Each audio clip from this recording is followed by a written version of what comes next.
I'm literally here to tell you about one of the best companies in esports, Alpha Draft.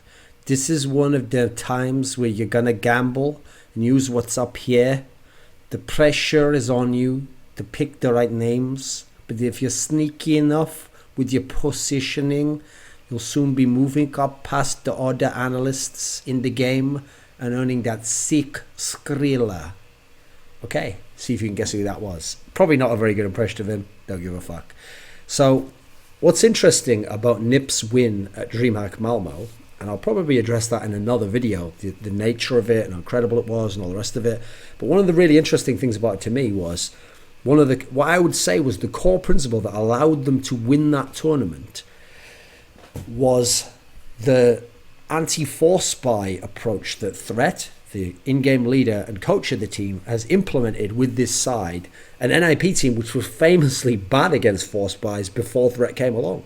Now what's interesting is, before we get into the actual approach and how it works, this identical approach is something I've been discussing metagame wise with top level pros and some of the world's best teams, major champions, for years at this point in time. I mean, this was a concept that goes way back, but people even in 1.6 didn't always play this way.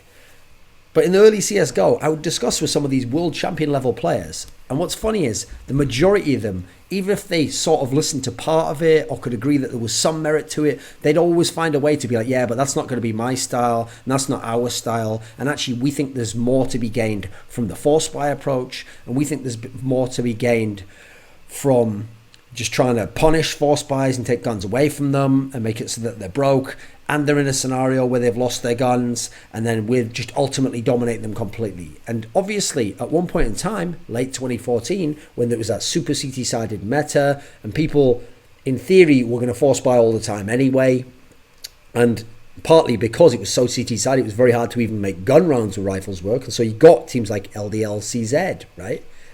LDLCZ, as they were called, where they could barely win a proper gun round, but then you gave them, Tech 9s later, but you gave them the CZ, these guys were fucking unreal. They were jumping around corners, killing everyone, taking the guns, and so they got forced by all the time, and as a result, it didn't really matter whether you punished them or not, because they were going to come back the next round anyhow. What's funny is, Lurpus even made a suggestion in an article I saw from him, it might be one of his mailbag Q&As, where essentially this nails to me the reason why pros will always want to do force spies anyway, and will always want to hunt down against force spies, is because it's more fun. Top pros who are really skilled are so good at killing people that their fun is having action all the time. It's having a little bit of sweat. It's not just to save a gun, it's to peek before when you're saving a gun, see if you can get a kill as well, gamble and get a kill and save the gun. It's not just to blow up the bomb, it's not just to win the round, it's to chase them down and get their gun and stack up all the advantages like that. I mean, what's funny is even a great in-game leader like Starix has even told me it's hard to get some of his players to always save in these scenarios. Sometimes, even when he wants someone like Guardian onto an AWP, they'd rather force buy and get a deagle now. They'd rather force buy and do a half buy of having a Galil and then an AK on someone and say they're going to win this round, and then they'll get the AWP later. But when you've got a fantastic player, obviously the best expected value play is to get someone like Guardian onto a fucking AWP and to play for a full buy, because you've got such fantastic players. But they didn't agree so. Many pros didn't agree. So what is the concept that Nip's implemented here that's working so well?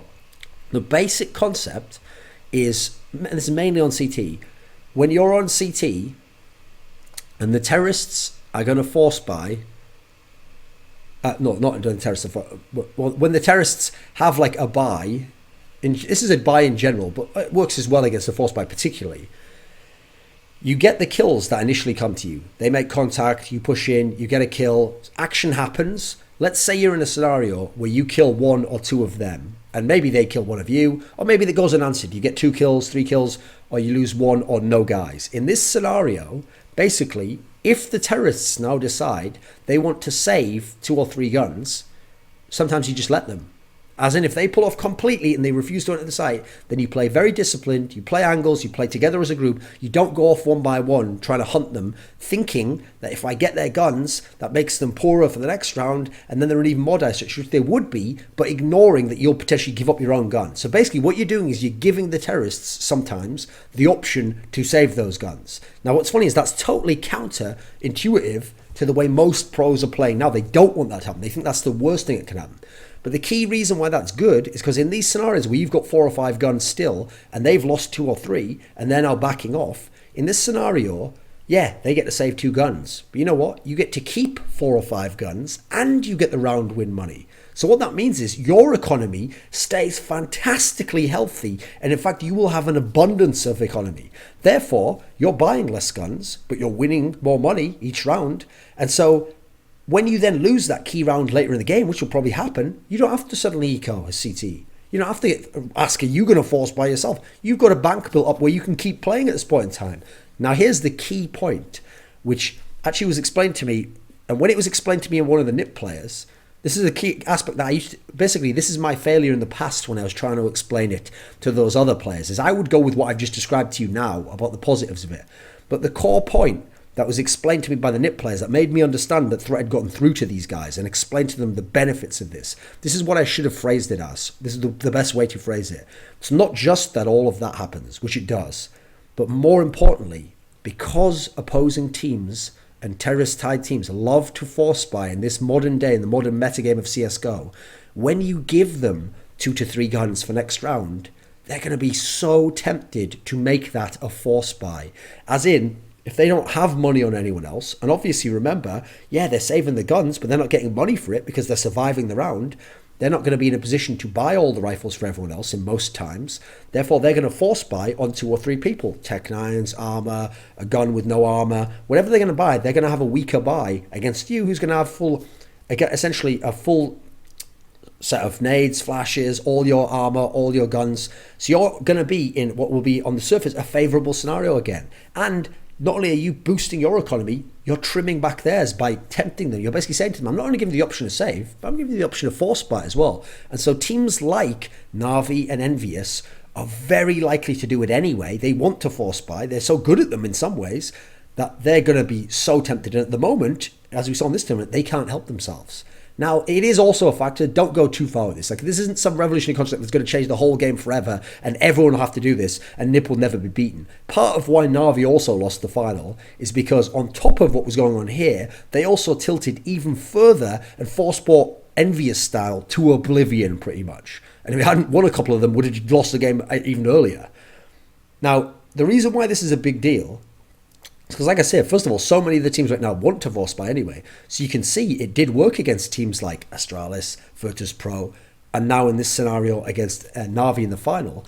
But NIP was a team that was, like I said, famously bad against force buys, who didn't understand the logic of how to play against force buys. And one of their players, their best player, Get Right, is one of the most famous players of all time for eco frag hunting and against force buys. If he gets 1 or 2 kills, going in and trying to get the next one, sometimes getting them, but also sometimes giving up his own life and giving a gun back as a result. So the fact that these guys have bought into this system, bought into the logic, they didn't do it every time, but they did it enough that it became impressive, and you could see that there was this mind working behind it, a logic, a rationale as to why they were playing this well, that so few teams ever do play in this particular manner, that you can see this amazing work being done here by Threat.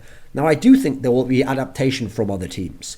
There will be times where some of them will understand not to do it this way and will understand how to play out the scenarios. Also, remember, there is an option, as I have not mentioned it. When I said you give them the option to save, remember, sometimes they're not going to save anyway. Like, one way to adapt for some of these teams would be not to save, to just still go for the round in those scenarios and not to go to the next force buy.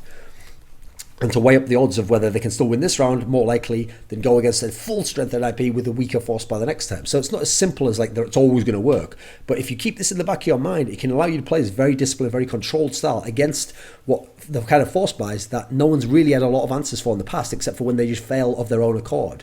Now, I do think there'll be adaptation from other teams. I want to see how teams like Na'Vi, like Luminosity, will deal with this if they play NIP in the future. I want to see what happens when Fnatic comes back in the mix and they're playing against them. This is where it'll get really interesting. What does a guy like Pronax do? A guy who actually very well in his area in Fnatic mixed up force buying at the right times, but also safe, economical play that made a lot of sense.